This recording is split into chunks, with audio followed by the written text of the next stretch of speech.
السلام علیکم ورحمۃ اللہ وبرکاتہ۔ گروپ نمبر 4 میں یحییٰ تیمور بھائی نے سوال کیا ہے کہ زمین پر کتنا عشر ادا کیا جائے گا، اور عشر ادا کرتے وقت جو خرچہ کھاد وغیرہ پر آتا ہے اس کو نکالا جائے گا کہ نہیں۔ دیکھیے گا، اگر زمین ایسی ہے کہ اس پر بارانی ہے، یعنی پانی لگانے پر خرچہ نہیں آتا، تو اس صورت میں عشر ادا کیا جائے گا، 10واں حصہ جو ہے وہ ادا کیا جائے گا۔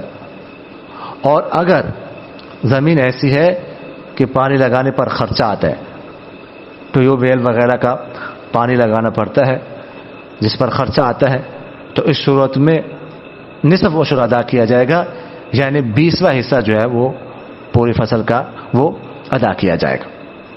اور عشر ادا کرتے وقت، عشر یا نصف عشر ادا کرتے وقت جو خرچہ آیا ہے اس کو ہم منہا نہیں کر سکتے، اس کو نکال نہیں سکتے، اس کو نکالے بغیر ہی وہ عشر ادا کیا جائے گا۔ جزاکم اللہ خیر۔